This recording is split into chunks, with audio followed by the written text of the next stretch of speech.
Brhayan grew up in Watts, California with his parents and his two siblings. He was always close with his family and generally a good student in school. But by age 18, Brhayan became what is known as an at-risk youth.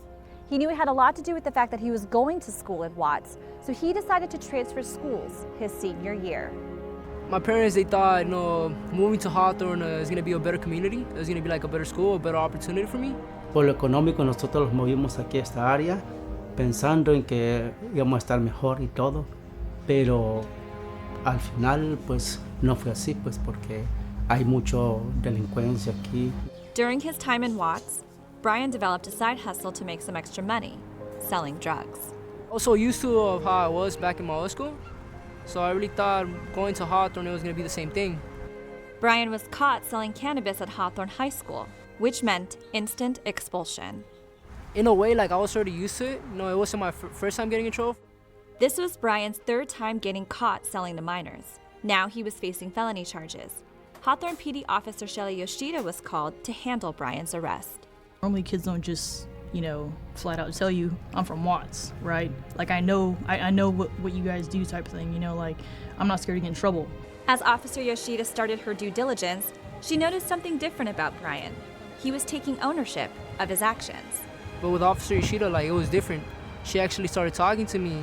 She got in a conversation with me, telling me, why are you doing this? Like, how long have you been doing this? Rather than arresting him, Officer Yoshida just gave Brhayan a ticket for drug possession, then approached him about attending Sunburst Youth Academy, a National Guard-funded program in Los Alamitos, California for high school dropouts. Brhayan declined. Most likely, I wasn't going to graduate. If I went back to my community, I don't know, what was I going to go back to? There was nothing for me. Brhayan reconsidered and called Officer Yoshida. I'm not gonna lie, I was blown away, you know what I mean? Kids nowadays, you can't really expect them to think to get dressed up and say, let me just go approach that cop one more time and show him that I'm serious. Officer Yoshida was keeping her sergeant up to date with Brhayan's case. Sergeant Scott Nichols of the Community Affairs Bureau also saw how Brhayan stood out compared to other at-risk youth. Brhayan was kind of different. I could tell, and also speaking to his parents, I think he just never had anybody in authority position who had any faith in him. Officer Yoshida and Sergeant Nichols committed to helping Brhayan get accepted into Sunburst Youth Academy.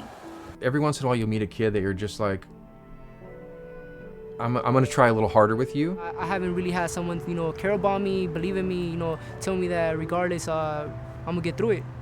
Officer Yoshida also wanted to do one more thing for Brhayan.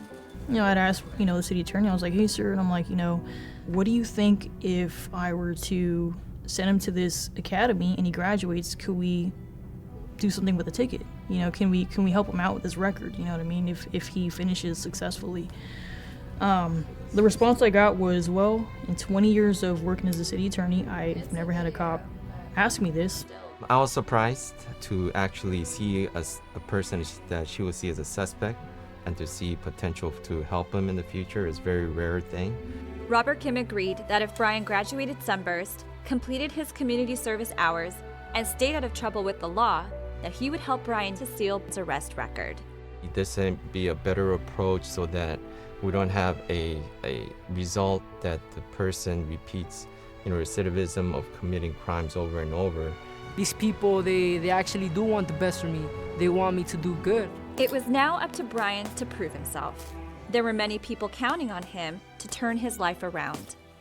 Ahí los educan, ¿verdad? Los educan y los hacen que pues el régimen militar es más estricto, ¿verdad? Y a veces ellos lo que necesitan, algo más estricto para entender la vida. Yo le dije que lo pensara bien, pues que lo hacía, yo lo apoyaba. Brhayan may have been expelled from school at the start of his senior year, but on January 6, 2020, he got a second chance to graduate by starting at Sunburst Youth Academy.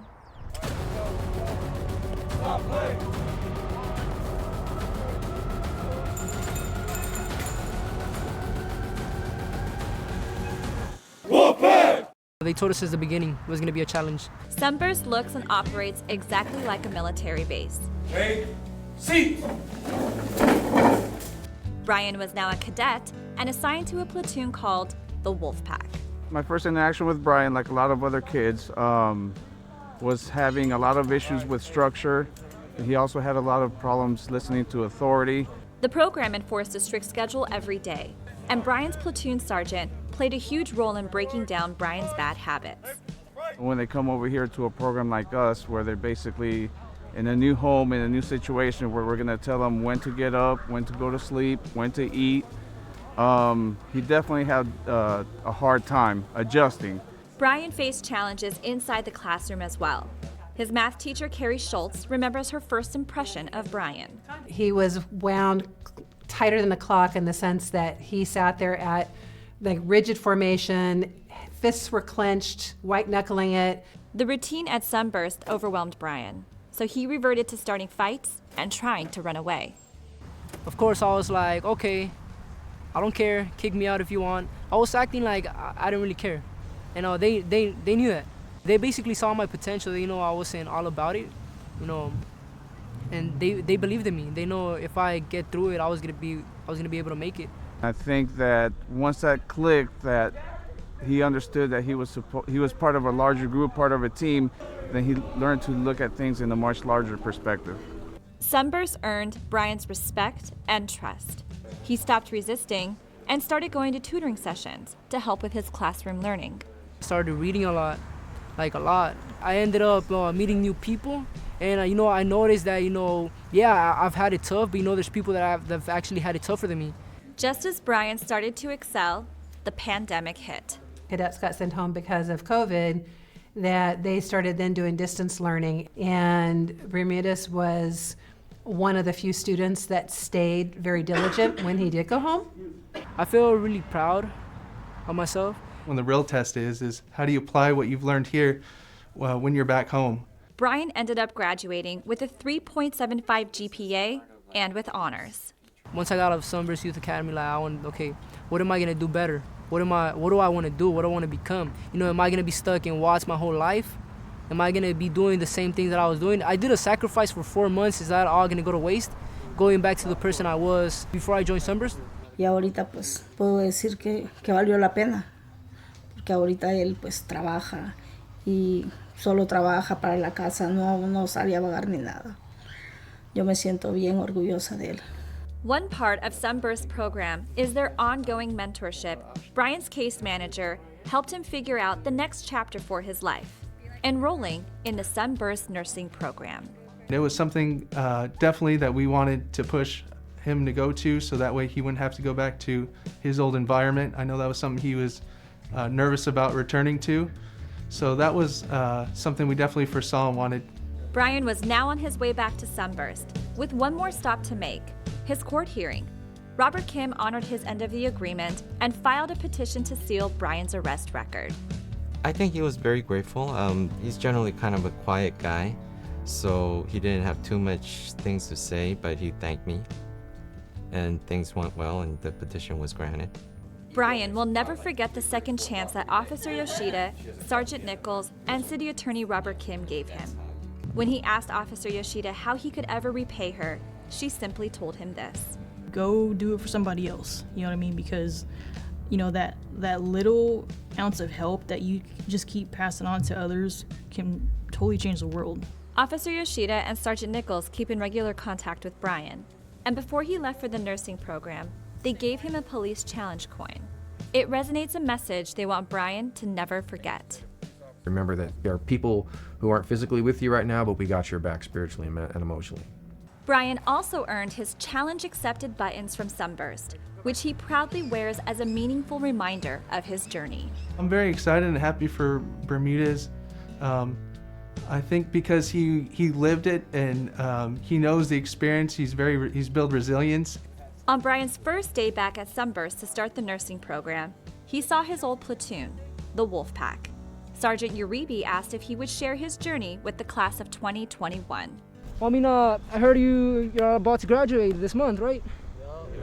Yeah. I just advise you to actually think of what you're gonna do after graduating. Brhayan wants to one day also help at-risk youth. He has just one question to ask them. Do you accept the challenge? Brhayan continues his journey at Sunburst Youth Academy and has learned how to accept life's challenges and turn them into valuable life lessons. Due to Brhayan's success, City Attorney Robert Kim has agreed to continue working with Officer Shelly Yoshida and Sergeant Scott Nichols on helping at-risk youth the same way Brhayan was helped. Through what is known as an office hearing diversion program, Hawthorne PD will have the opportunity to present Sunburst as an option to at-risk youth to have their records expunged. If successful, City Attorney Robert Kim says this will eliminate repeat offenders and cut their caseloads down by the hundreds. Reporting for Hawthorne Profiles, I'm Danny Miskell.